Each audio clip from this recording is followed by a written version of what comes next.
પીહરવાનું હોય છે પણ હું જરૂર છે અહીંયા એક જ વાત ઈશ્વર બાપુના સાનિધ્યમાં બેઠા એક વાત કરી તો પાયાની વાત આ પાયાની વાતની અંદર આ જ પછી બ્રહ્મ પરિબ્રહ્મ નામીન જે સટ પછી થયો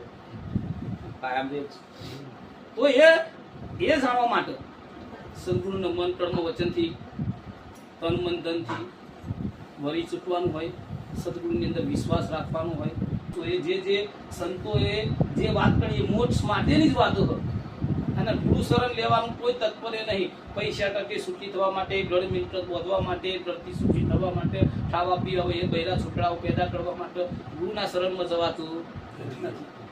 ગુરુના શરણમાં જવાનું કારણ એક જ છે, આ જીવનો મોક્ષ ક્યારે મળે. ના જીવનો મોક્ષ ગતિ પ્રાપ્ત કરવા માટે જ સદગુરુના શરણમાં ધારણ કરવું પડે, સદગુરુનું શરણ લેવું પડે.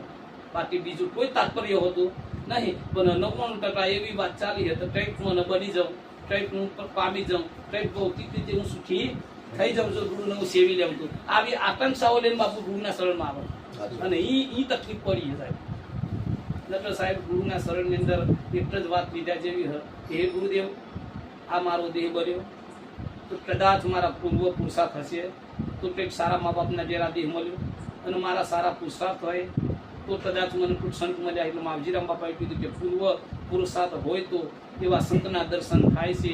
માવજી પુરુષાર્થ જાણતા સંતોના મુખ્ય સમજાય. આવી વાત બધાના મુખ્ય સમજાય એવી નહીં. આવી વાતો બધાના મુખ્ય સમજાય નહીં. સુની સુની ખોટ્યા કાન પઠાન આવી બ્રહ્મ જ્ઞાને એક મૂર્ખને એવી તે તુલસી દેખી તોરે પાણી દેખી ટળે સ્નાન. આ તો બધા ઉત્પાત. આનાથી મુક્તિ નહીં, મોક્ષ મુક્તિ આનાથી નથી. મોક્ષ મુક્તિ જોવી હોય તો ગુરુના શરણની અંદર જ છે. તો ગુરુના મહાપુરુષે કીધું, ઈશ્વરદાસ બાપુએ પહેલું બન્યું પારબ્ધન, પછી બન્યું શરીર. તો અહીંયા પારબ્ધનનું શરીર બન્યું બરોબર ને, એટલે કર્મ રહિત આપણે જો ચાલીશું તો જરૂર જે પદને પામવું હોય એ પદને પામી શકશું. કર્મ રહિત બરોબર ને. હવે દેશ એ તો કર્મ થવાનું વિચાર કર્મથી બન્યું, કર્મ બિસ્તી બની ગયા કર્મ બિસ્તિયા બની ગયા તો કર્મ જ કરવાનું ને. સત્તોય કર્મ ના થાય અને છતાં કર્મ ના થાય. એ જુક્તિ જાણી લેવાય. એ જુક્તિ સામદેવ બાપુ કીધું, કર્મથી રાજા બને, કર્મથી બને રંગ, કર્મથી કસાઈ બને, કર્મથી બને પીર. ને કર્મથી કે જન્મ મરણ નું દુઃખ મટી જાય જો એવું કર્મ કરવામાં આવે. કર્મ કોણે કર્યું?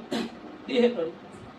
ગોઠવો સટવાણ દેહ કર્યો. ને દેહ અને મન નું આ બંધારણ એની અંદર જીવ એવો ફસાયો હોય ત્યારે બિચારાના ચક્રમાં એના લીધે ખરું પડે. પણ આ જીવ આ મન થતી આ મન તું ભજી લેને રાણા, તારે ગુણ ગોવિંદના રાણા. જો આ મન વિષય વાસનાથી દૂર થઈ, કારણ તો દરેક ઇન્દ્રિયોનો રાજા કોણ?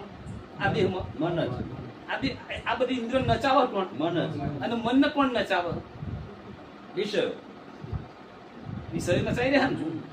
તો મન અને ઇન્દ્રિયો એટલી બધી તત્પર થઈ રહી છે બરોબર ને, અને એ પાછી એના નામત ફેંકી દે. જોથી ઊભું થયું મન તો માયાથી બન્યું, મન ઊભું થઈ થયું તો માયાથી ઊભું થયું. પેલા માયા લાગે દરેક બાબતનો જોજો. મન પેલા માયા લગાવે એટલે મન તો માયાથી બન્યું. મન છે મોટું રૂપ.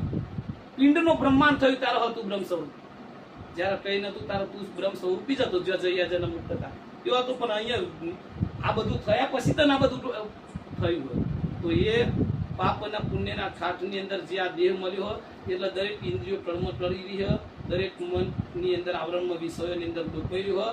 પણ જે મન અમન ગતિ પર આવી જાય, એ મન ભજનની અંદર આવી જાય, આપણું લક્ષ્ય ના હોય તો સદગુરુનો કોઈ દોષ નહીં. કારણ કે વાત જ અહીંયા ખાલી આ જન્મ મરણ ફેરો મટાવવા માટે જ આપણે બેઠા.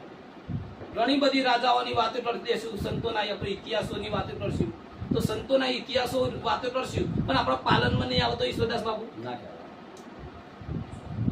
ઘણા બધા સંતોના આપણે ઇતિહાસો લઈને બે રાતની રાત નીકળી જાય. ઘણા બધા આપણા ભારત ભૂમિમાં સંતો થઈ જાય. લાઠા લોયણ, જેસલ તોરલ, રામદેવજી મહારાજ, ખીમ સાહેબ, મોરા સાહેબ, વાણ સાહેબ, સષ્ટમ સાહેબ, પ્રેમ સાહેબ, દાસે આજીવન, આ બધા ઉગરારામ બાપા, હિરસારણ બાપા, બધા ઘણા બધા મહાપુરુષો જે થઈ ગયા. એમના દરેક એમના ઇતિહાસો લઈએ, પણ ઇતિહાસ લઈએ પછી પાલનમાં હું આવ્યું. પાલન તો કરવું પડે ને દરેક સંતોના આ તો સવારે બધા નોટલી ધંધા પર જવા વાળા બધા નોટલી જીવન જીવવા વાળા પોતાના બાલ બચ્ચાના જોડે આ બધું આતારી લીધું હોય બરોબર બધું મૂકીને જો સદગુરુને આ પર વિશ્વાસ કરીને એ આટલો ટાઈમ આપતા હોય તો આપણે કંઈક આપવાની ફરજ બને જ નહીં. આપણે એવું કંઈક સાચું આપો અહીંયા તો